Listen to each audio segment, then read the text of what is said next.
abriendo la semana, primera semana del mes de octubre. Contigo está Sandy Guerrero, que en tu ausencia hizo el trabajo tuyo y el de Fangio 2 veces mejor. No es para que lo deje, pero hizo el trabajo. Señores, así iniciamos este sol de la tarde. No puedo negar que en este 3 de octubre, como muchas familias y personas del país, nos sentimos el fin de semana abrumados, acongojados, sobrecogidos por esta tragedia de Villa Isabela, Rancho Manuel. Qué crimen tan atroz. Y no hablo en términos emotivos, amarillistas o emocionales, hablo en términos humanos. Qué crimen tan vulgarmente atroz. Qué horror, qué dolor humano tan bárbaro.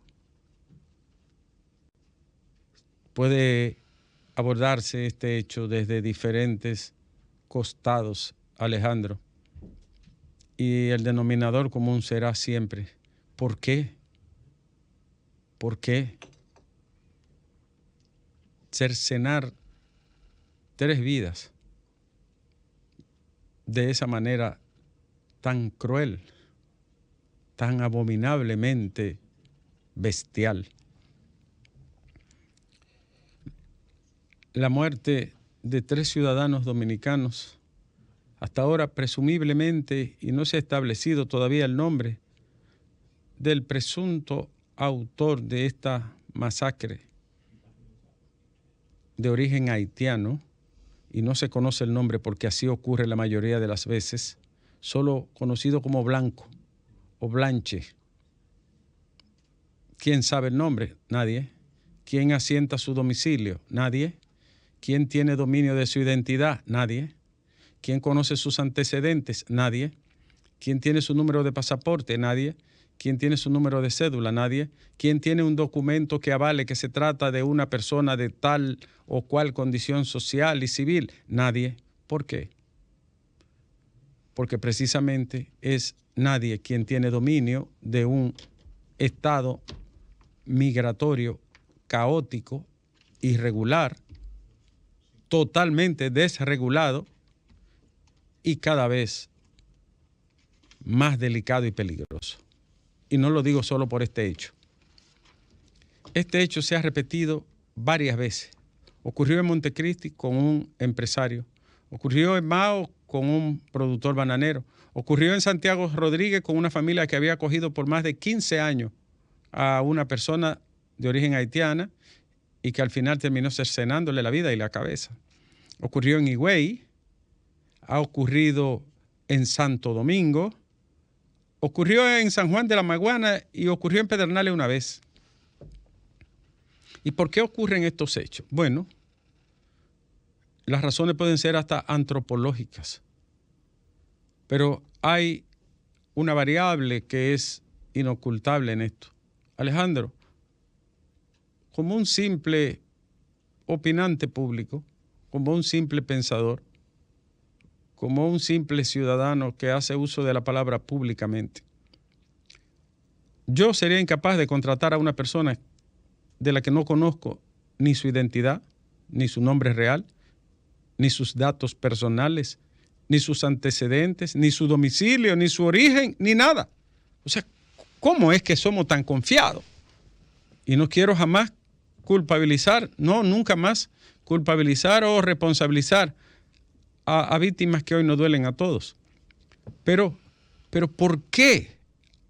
¿Por qué contratar a un ser humano que solo llega allí como un sujeto físico de derecho y que tú no tienes ningún conocimiento, ningún dato, ningún domicilio, ninguna relación? Si es un dominicano, tú sabes dónde vive, de quién hijo, de dónde viene, de qué apellido, de qué familia, además le tomaste la cédula. Pero ¿cómo tú contratas a una persona para tenerlo en tu hogar, en tu finca, en tu empresa, en tu familia? O sea, eso en derecho salvo un poco la conversación, en derecho se llama autopuesta en peligro, cuando uno mismo procura su propio riesgo. Y ocurre con mucha frecuencia. Ha sido verdaderamente doloroso, pesaroso, triste este hecho, Alejandro. Gente que no le hace daño a nadie. Gente mayor, un señor de más de 70 años. Su trabajador y una arquitecta que estaba allí quizá en el momento inadecuado. De poco más de 63 años de edad. No solo es la manera, no solo es la muerte. Alejandro, es la forma despiadada y misericordia en que le quitaron la vida a esas personas. Se puede hablar de un destazamiento increíble, desmembrarlo, hacer todo esto. ¿Por qué? Y créanme,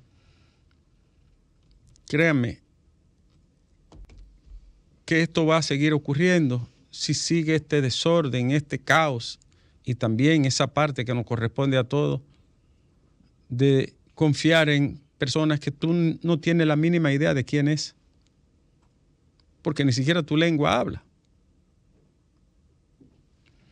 Va a seguir ocurriendo.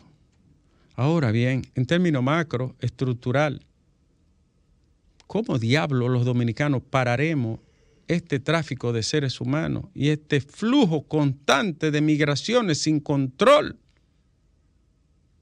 sin detenimiento, sin estadísticas, sin ningún registro estadístico, civil, personal, de identidad, de nada? ¿Cuándo y cómo diablos pararemos esto, Alejandro? Y se lo digo con el corazón a la gente que incluso defiende a personas que desesperadas, la inmensa mayoría, porque la inmensa mayoría no hace eso, pero desesperados y harapientos, hambrientos, sedientos, tratan de irse a cualquier parte y cruzar la frontera. Miren, yo lo he dicho de forma incansable, Alejandro. No hay una sola cultura analizada, desde la cultura aqueménida, desde Sargón, desde la cultura acadia, desde Ur, de donde salió Abraham, hasta hoy. No he visto, no conozco la historia de ningún pueblo, nación, país y posteriormente en términos modernos república que haya permitido un desastre migratorio en el que incluso un 25% de los nacimientos sean producto de ese desastre migratorio, sin registros, sin documentos, sin nada. Eso no lo resiste nadie sobre la faz de la tierra.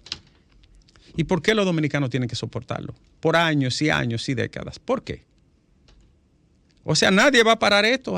Porque digan, porque los derechos, porque el caucus, porque nadie va a detener esto. Y hago un paréntesis, Alejandro, cuidado con la hipocresía y la doble moral. Porque yo creo que los primeros que se van a rebelar son los empresarios. Hoy mi mano de obra para la construcción, hoy mi mano de obra para la agropecuaria, hoy mi mano de obra para el campo, hoy mi mano de obra para la recolección de los frutos en Constanza, de las fresas en Jarabacoa. Son los primeros que se van a rebelar. Hoy el turismo. Hoy ¿quién construyó todos esos hoteles turísticos? Los que se quedaron creando el caos de Friusa, que Friusa es un lugar invivible, inhabitable, impenetrable, en las peores condiciones que usted pueda imaginarse. Pero esos fueron los empresarios que lo trajeron, porque vamos a decir la verdad. Detrás de la mano de obra viene pegado un ser humano. Pero esta mañana lo decía y lo repito hoy con impotencia. Estamos creando una nación sin documentos y sin asiento legal dentro de nuestra nación. Estamos creando una república de ciudadanos en condición irregular dentro de nuestra república. Y eso tarde o temprano, Alejandro, más temprano que tarde, va a pasar una factura grande. Eso no hay que ser un sabio, ni ser un antropólogo, no hay que ser Claude Lévi-Strauss, ni Malinowski, ni Morgan, ni Radcliffe. No, no hay que ser ninguno de esos grandes antropólogos culturales, estructuralistas y modernos, no. Solo hay que tener 2 neuronas en la cabeza. Mantener un estatus migratorio caótico en esas condiciones, donde 23 de cada 100 niños que nacen son hijos de haitianas, que usted no sabe cómo llegaron, ni por dónde, ni quién la trajo, ni a dónde vive, ni cuál es su domicilio, ni siquiera con un examen de hemograma en su récord. Usted sabe que usted está creándole un problema a su país, a sus hijos y a su nación. Eso lo sabe todo el mundo. Pero además esta es una nación muy pobre. Esta nación tiene muchísimos problemas, no es como ellos, pero tenemos pobreza. Pobreza extrema. Pobreza tolerada, pero pobreza crónica. Deficiencia educativa, deficiencia en los servicios públicos, deficiencia en todo tenemos nosotros. Deudas acumuladas de años, deudas sociales inmensas. Y entonces tenemos que disponer 10.000 millones de pesos para asistir a las pobres haitianas y a los enfermos haitianos cuando Francia desangró a ese país y se llevó toda la riqueza de ese país. Y otros países europeos hicieron castillos con el cedro, con el guayacán, con la madera, con las caobas que se daban allí de aquel lado de la frontera. Entonces somos nosotros los que tenemos que cargar con eso. Hoy, ¿dónde era que una persona duraba 28 años de edad nada más? En Haití, porque la esclavitud era tan intensa y explosiva que un ser humano no pasaba de 28 años. 6 años. ¡Oh! 6 años. Sí. Tenían una granja para producir esclavos. Aparencia ahí para tener una fábrica de esclavos. Coño, y hoy lo sueltan y lo dejan y lo abandonan. Y después ellos, los pobres esclavos, cuando se liberan, tienen que pagarle la independencia. Duran casi un siglo pagándole. Y entonces somos nosotros, que nunca le hemos quitado una mata, que nunca le hemos robado una gallina, que nunca le tomamos una pulgada de tierra, que los dominicanos nunca lo agredieron a ellos, nunca le declararon una guerra. Lo que hicimos todo el tiempo fue defendernos, y lo vencimos. 11 años consecutivos. 25 batallas, 11 años consecutivos. Y lo derrotamos siempre. Porque había un sentido de identidad y de defensa en el pensamiento duartiano de una nación independiente que no se la quitó nadie a un pueblo pobre, descalzo, donde ellos eran 3 veces más y el ejército era 10 veces mayor y con experiencia incluso de haber peleado con un imperio como el napoleónico. Entonces, pero nunca lo agredimos, nunca le quitamos nada, nunca lo atropellamos, nunca le robamos nada, nunca le quitamos una pulgada de tierra. Entonces Francia, Canadá y Estados Unidos, que sí se han favorecido de ellos, entonces nos lo sueltan a nosotros, a ese pobre país. Mira hoy, Alejandro, hoy van a empezar la escuela y dice Barbecue, nadie salga a la calle, el que salga a la calle sabe lo que se tiene. O sea, ya la escuela se jodió en Haití porque un bandolero criminal no permite que se abra la escuela. Coño, y eso es culpa de nosotros, que no hayan podido tener una república mínimamente, precariamente, que su élite pensante, intelectual, económica, no haya podido construir ni siquiera la zapata para una república. Eso no es culpa de los dominicanos. Perdónenme, mis amigos de izquierda, pero esto es un problema complejo que va más allá de xenofobia, de racismo. Perdónenme, eso va mucho más allá de esto. Estamos hablando de un país que tiene etapas evolutivas de su desarrollo civilizatorio que son preindustriales. Preindustriales. No existe, no tiene un ejército, no tiene una policía, no tiene justicia, no tiene un sistema estadístico, no tiene un sistema sanitario, no tiene un servicio público que sirva. Y en condiciones institucionales es precapitalista. Y entonces, perdónenme, pero esto es lejos porque yo no estoy ni siquiera culpando a esa pobre gente, no. Ellos desesperados se irán a algún lugar y cualquier otro ser humano hiciera lo propio. Ahora, ¿puede este país cargar permanentemente, sostenidamente, imparablemente, con un flujo migratorio que no se detiene, que no cesa? Yo quiero acompañarte en el perdón a los amigos de la izquierda, porque yo me siento un hombre con pensamiento de izquierda, que se vinculan a la justicia social, a la solidaridad, al deber de rescate E insisto mucho en el deber de rescate porque es un valor nuevo en el pensamiento humano.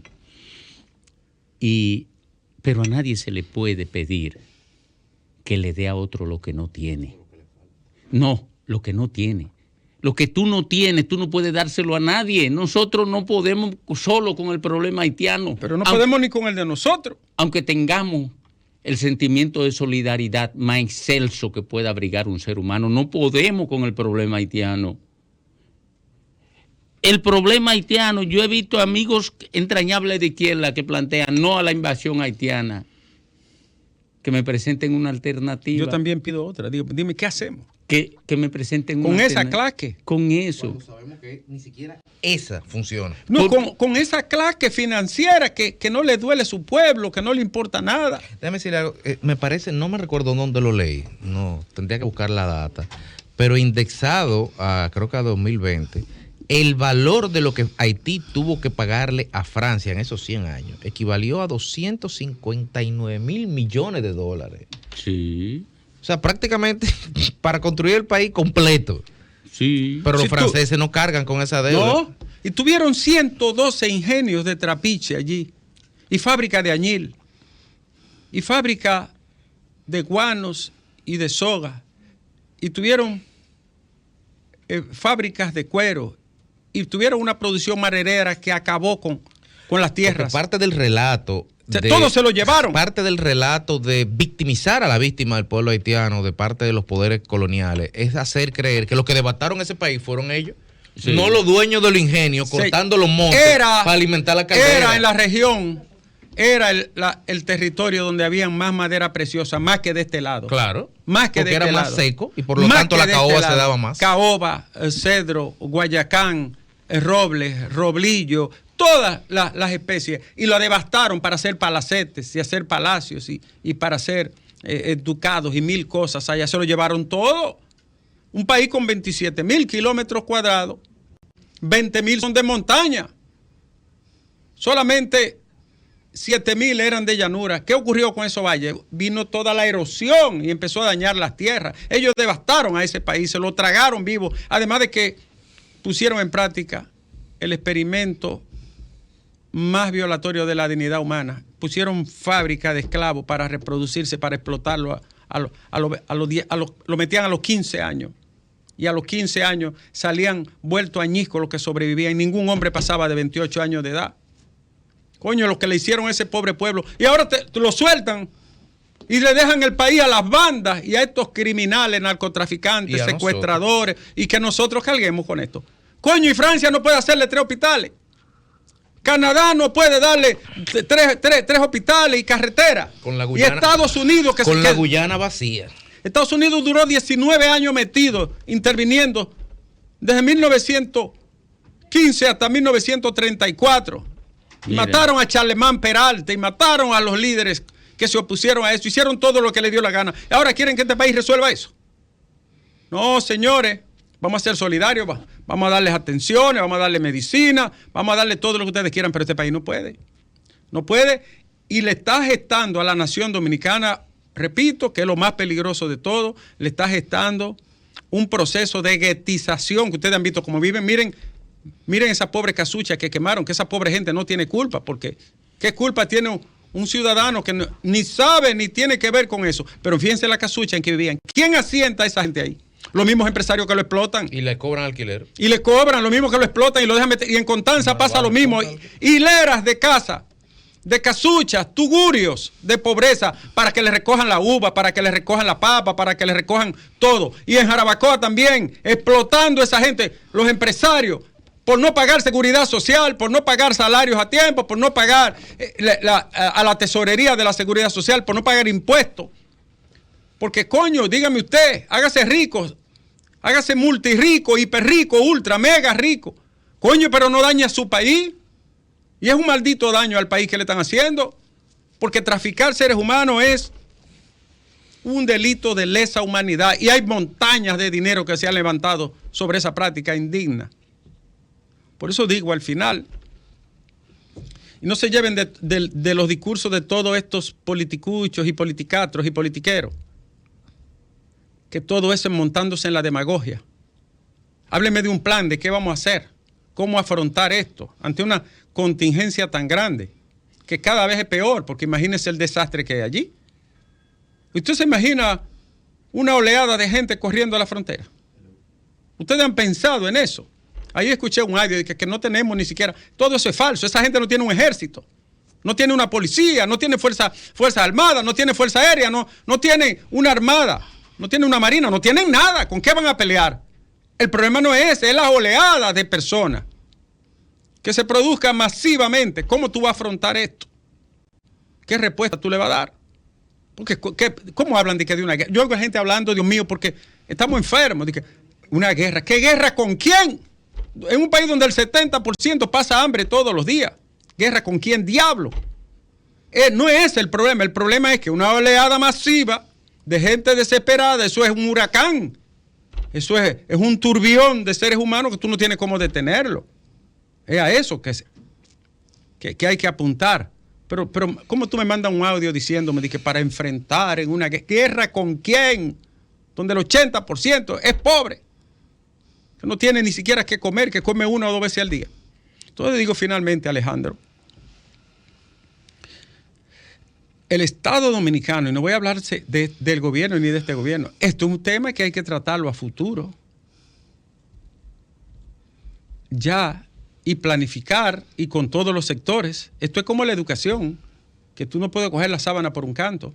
Tú tienes que tomar el problema completo, con todo el enfoque humano que amerita, con todo el enfoque jurídico que amerita, pero con la defensa de un pobre país que se pasó la vida peleando por su dignidad, por su soberanía, por su identidad. Este pequeño país que enfrentó a Pen y Venables. Coño, Enriquillo en 1519 enfrentó a las tropas españolas. Atuey enfrentó y tuvo que salir corriendo. Esto es genético, la lucha de este país, por ser. Por ser. Yo no estoy diciendo gran cosa. Nadie ama a su patria porque sea grande. Una la ama porque es suya. Enfrentó a los franceses en 1808 en Guayquía. Todavía no éramos republicanos, ¿qué éramos nosotros? Criollos. Enfrentó los 22 años de ellos y lo derrotamos a los 22 años, lo sacamos del país. Nos atacaron 11 años consecutivos y lo vencimos y lo sacamos otra vez.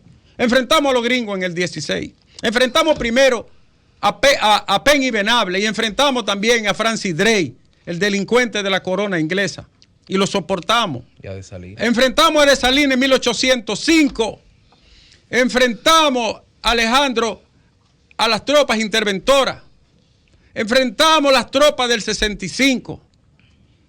Coño, este es un país que ha peleado la vida entera por ser. En la restauración. Y en la restauración, la guerra más grande que ha librado un país contra otro en proporción, descalzo, con los pantalones amarrados con un ¿cómo se llama? Lazo. Con cáñamo, descalzo y con machete. Y el Imperio Español con pólvora y cañones.